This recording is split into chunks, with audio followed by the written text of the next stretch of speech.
and call it progress. Down with those who doubt. To join the causes others join and shout when others shout. Come, you're a man, no passive stone. Stand up and call your soul your own. Go on alone, go on alone. Banish weakness, go on alone. Go on alone, go on alone. Don't look back, just go on alone.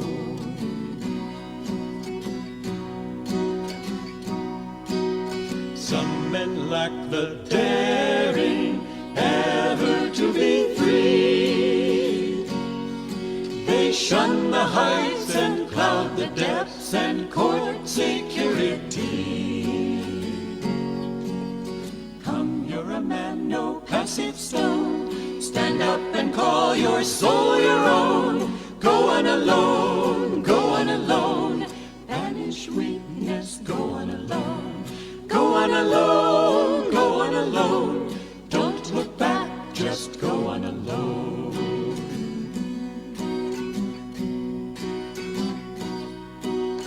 Cowards see but pride in singularity. Oh, never mind if men are wrong, so long as they agree. Come, you're a man, no passive stone. Stand up and call your soul your own. Go on alone, go on alone. Banish weakness, go on alone. Go on alone, go on alone. Don't look back, just go on alone.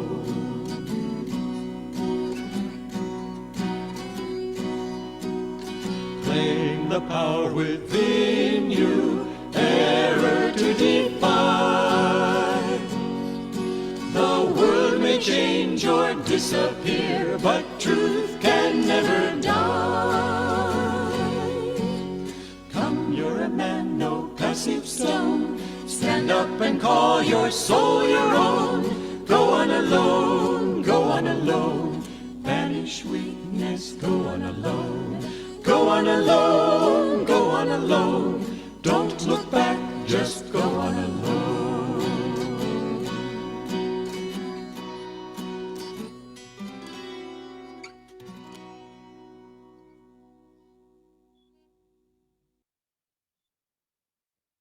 But to stick with the aspect we're talking about, partly born of our cheerful expectancy that everything's going to be all right.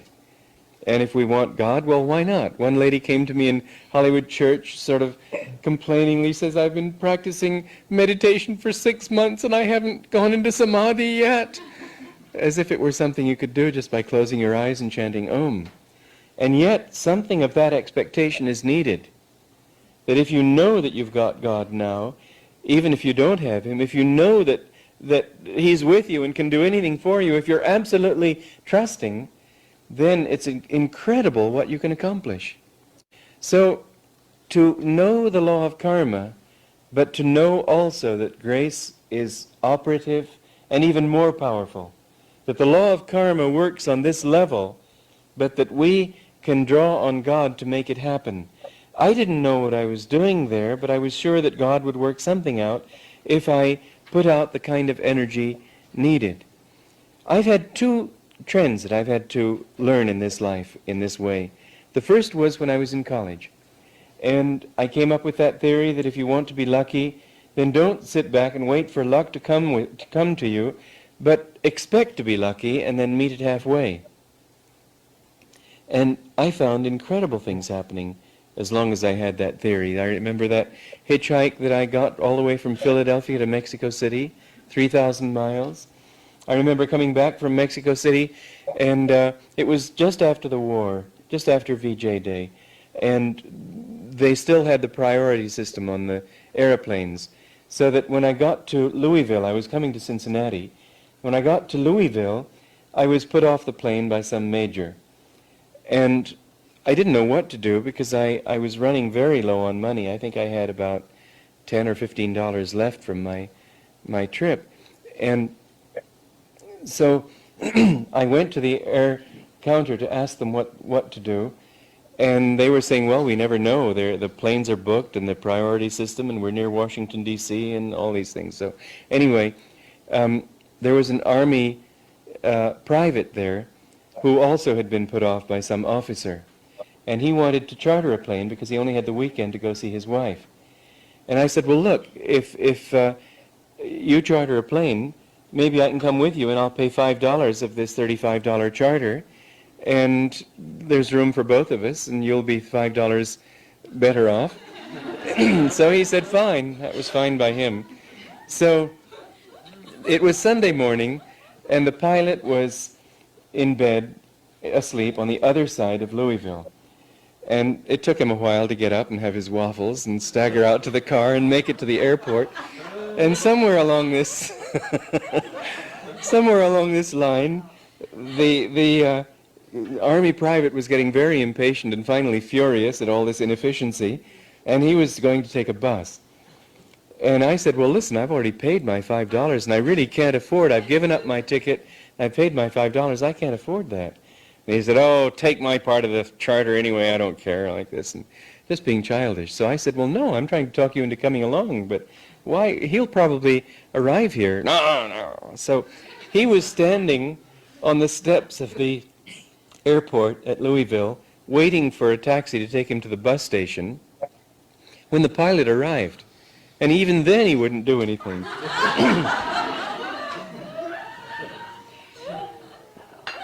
He was in such a snit. So anyway, I got to ride this privately chartered plane all the way. And things just kept happening for me like this. Good morning again, everyone. What a great story. And here's another one. This is from Hare Krishna Ghosh's book of Stories of Master. It's quite a shocking story that has a lot of lessons in it. These are the words of Master's nephew, Hare Krishna Ghosh. One day, as I was sitting by Guruji's side with many devotees all around, a man came and stood at the door with tears in his eyes. He was trying to come in and touch Guruji's feet and say something to him. Guruji looked at him and said to him, no, don't come in. I was surprised to see Guruji refusing to let that man come in, but the man was still standing there. After some time, Guruji said to him, when you repent for what you did and said, you are pardoned.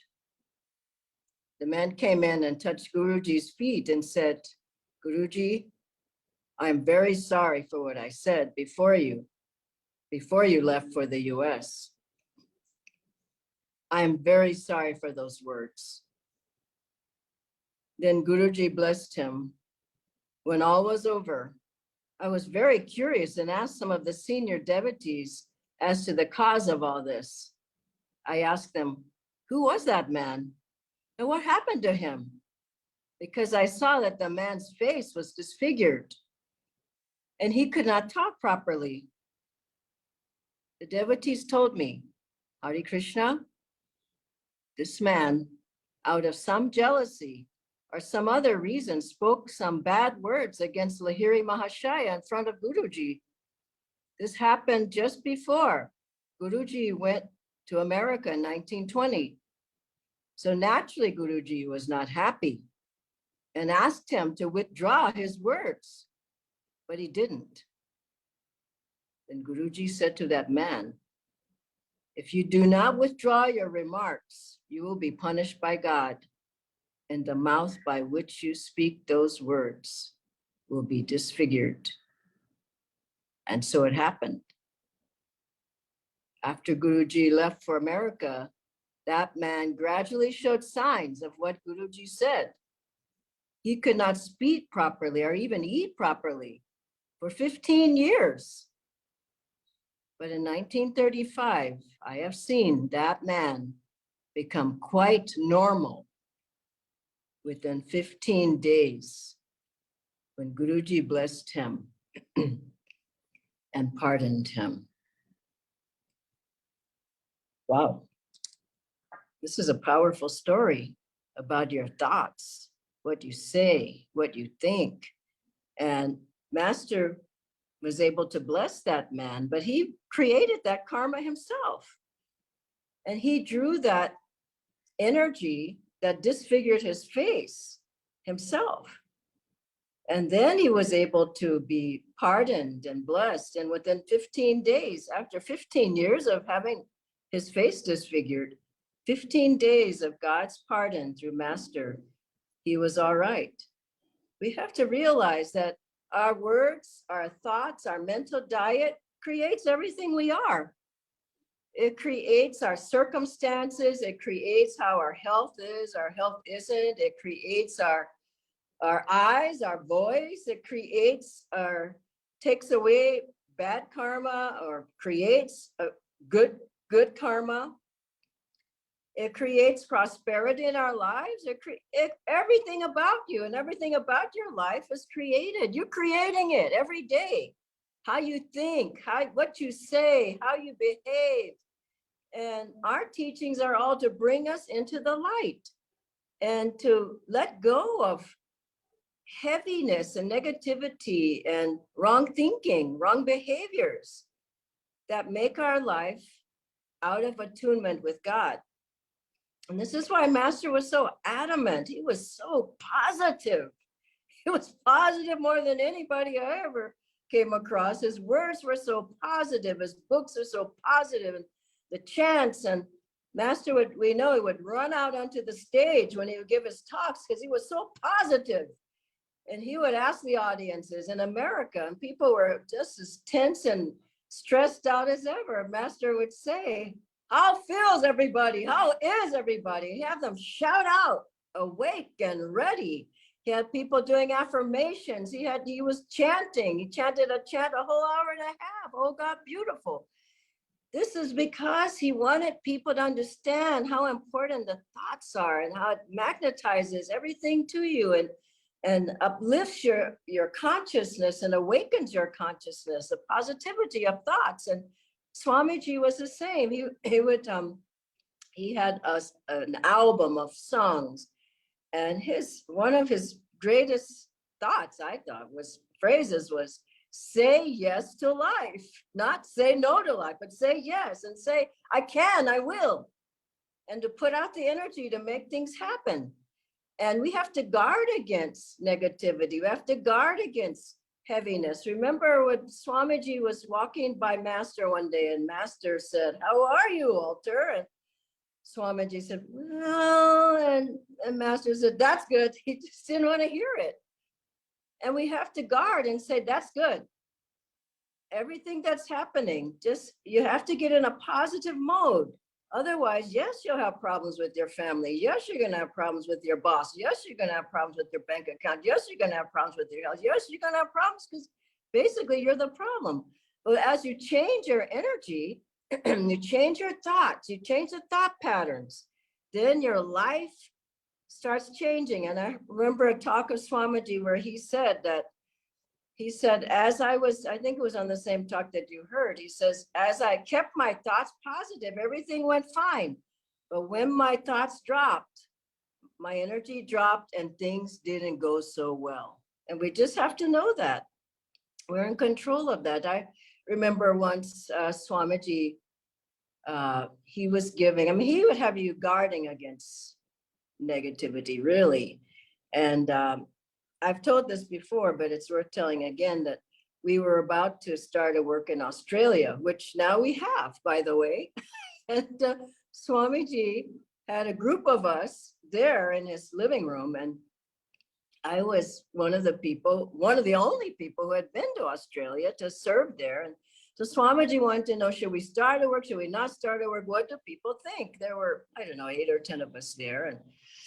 And I was the first that he asked because I had actually been, and I had a long list of why we should not start a work in Australia. Completely wrong.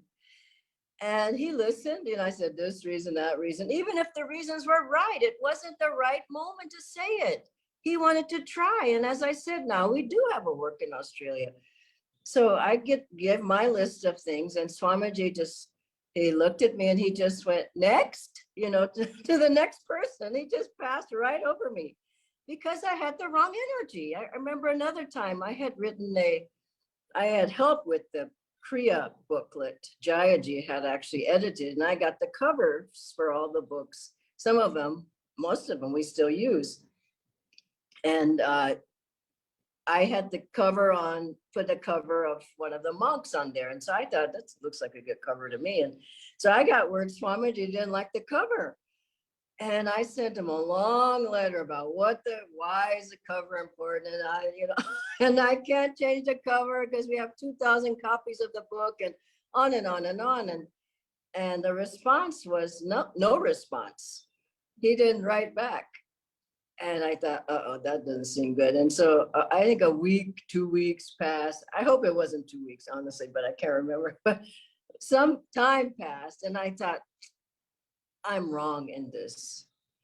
I need to change my attitude and my thoughts and my energy. So I wrote another email and I said, Swamiji, I'm so sorry. I had the wrong approach.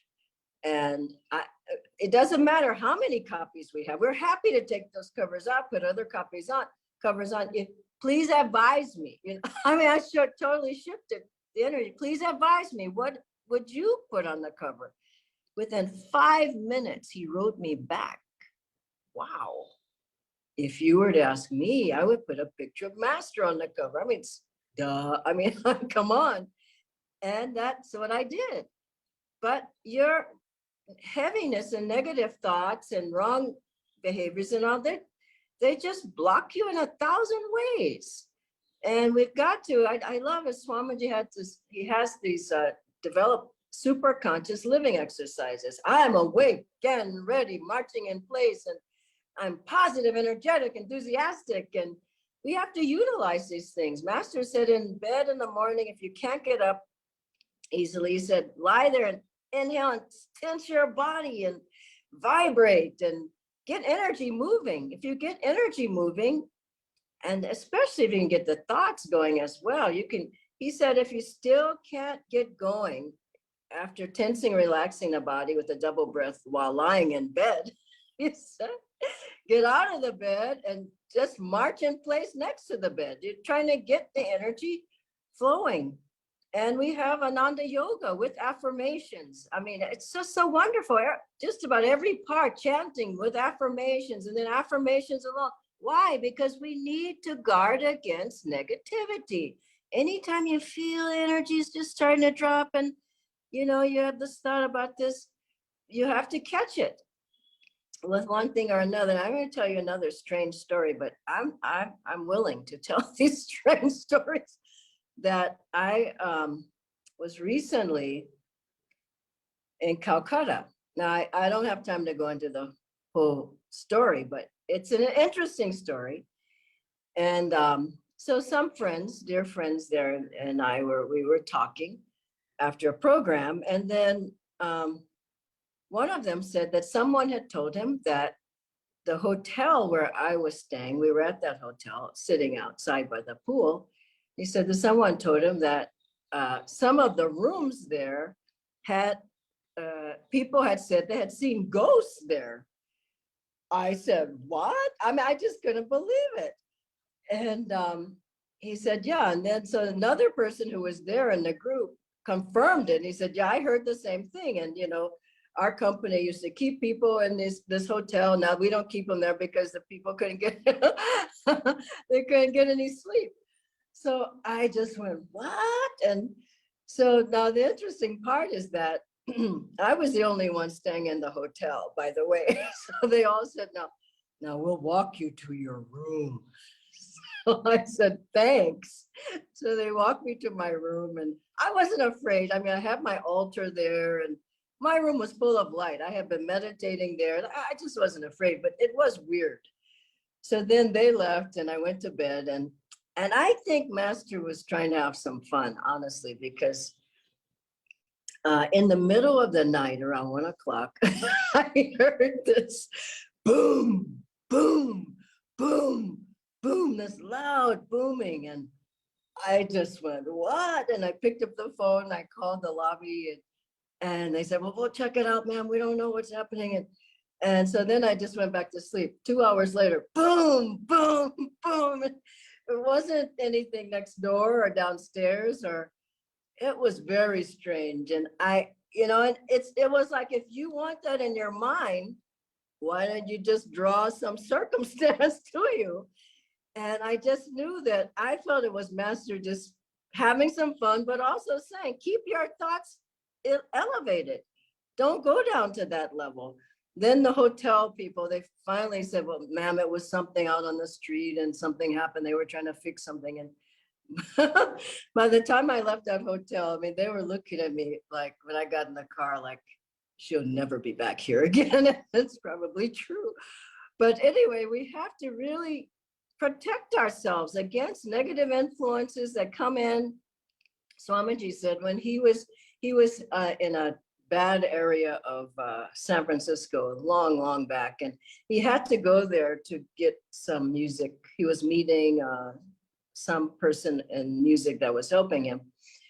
And he said he could just feel all this negative energy around in that particular area, and bad thoughts and low energy and low thoughts. And he said in his mind, he was just chanting Shri Ram, Jai Ram, Jai Jai Ram, Shri Ram, Jai Ram. So anytime you're feeling like it's getting a hold of you, and it does, you have to guard against it. And so do japa, sing the chants. Also, you read something every day from Master's books. They're a blessing, just the vibrations from those books. Do healing prayers. I have a long list here. Occupy yourself. Here's a wonderful one. Occupy yourself with inspiring thoughts. I lift my energy from classes. I have to get the thoughts right, organize them, go over and over and over again. It's like cleansing the mind. And you can do the same with any creative thing that you do, and fill your house with creative things. And beautiful things. Someone came to my house recently. I told you about my music teacher. So when he came, we was getting ready to leave, and he said, I like it here. I didn't know what it was. He asked me at a certain point, now, where's your family? I said, come with me. And I took him into the temple, in my temple. He says, oh, okay, I get it. This is my family. But your temple, the meditation room, is emanating wonderful energy, wonderful thoughts. Your whole house should emanate that. Put beautiful paintings on the wall, like Jyotishji's paintings, and wonderful vibrations. If you put a painting of someone looking depressed, they're depressed on your wall, you're going to feel depressed yourself. And I remember Swamiji bought Odierna paintings. It's beautiful scenes of Italy, of the sea and the flowers. And so all of these things are affecting you. And also the talks that we have, and I went over, I said, do readings, but the talks, Master's voice, Swamiji's music, and also you can do Om Tat Sat, bringing your hands forward and back. But the point is, do something. Don't just sink down into negativity, into a hole, and think you're going to pull yourself out. It could take a long time.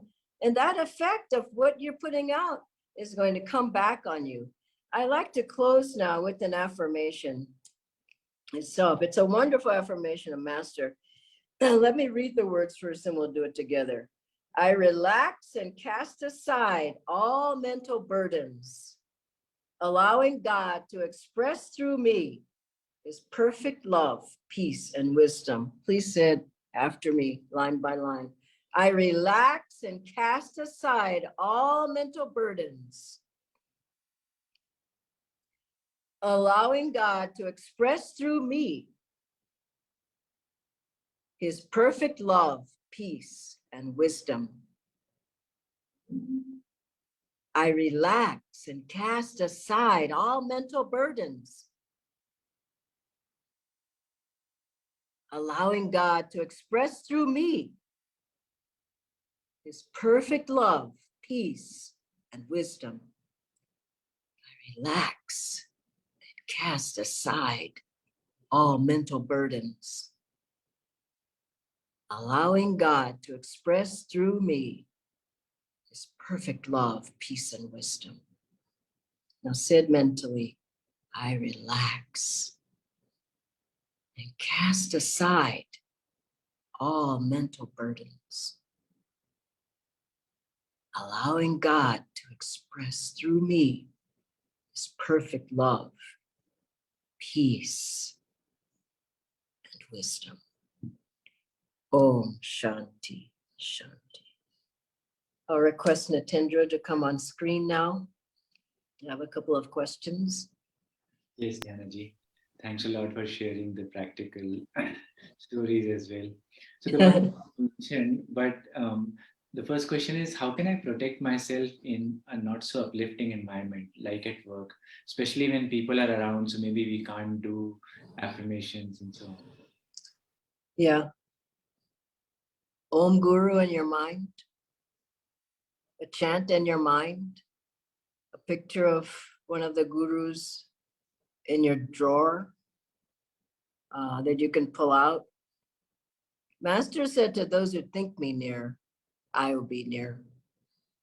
I think a lot, we have to bring that consciousness to our mind. When you have a break, maybe instead of going to the coffee or chai machine, go out, walk in place, run in place, get some fresh air, do a couple of deep breathings, do double breath with tension, exhale. We've got a big toolbox, but we got to use the tools. And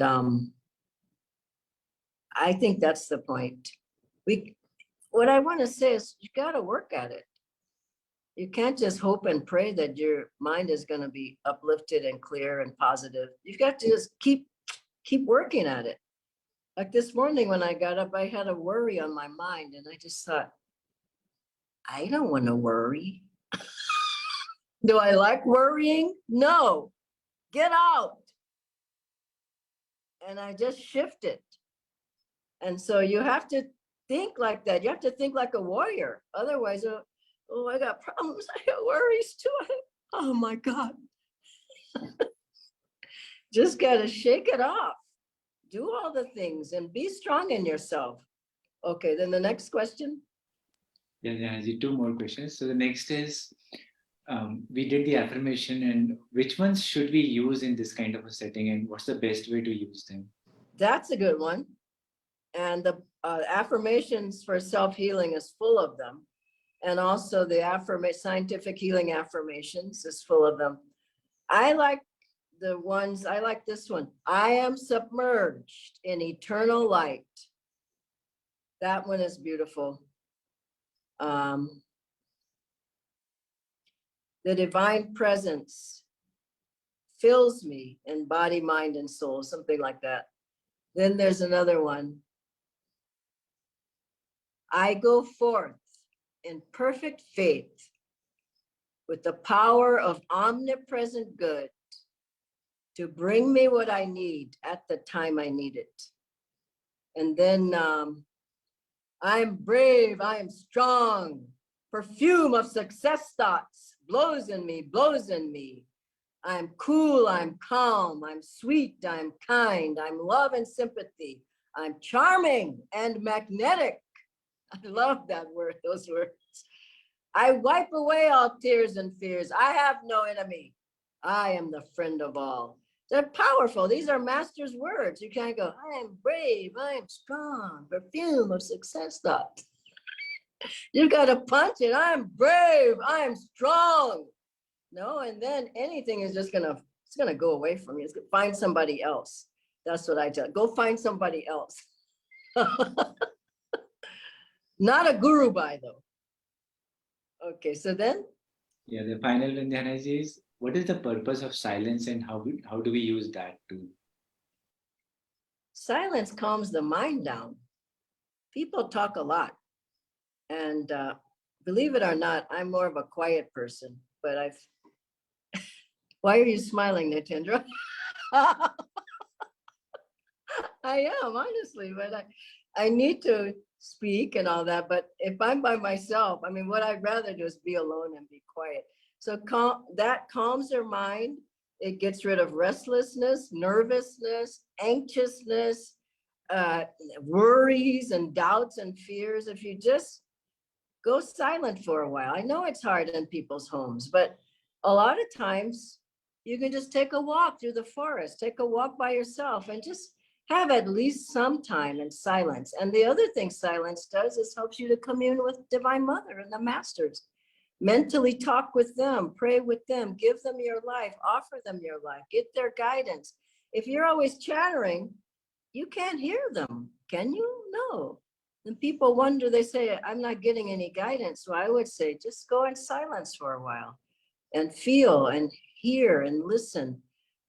Master said, Rajasi found God, Rajasi Janakananda found God because he learned how to listen. That's the ultimate boon of silence. You learn how to listen. Okay, thank you, Natindra. Thank you, everyone. God bless you. Have a wonderful day. Bye-bye.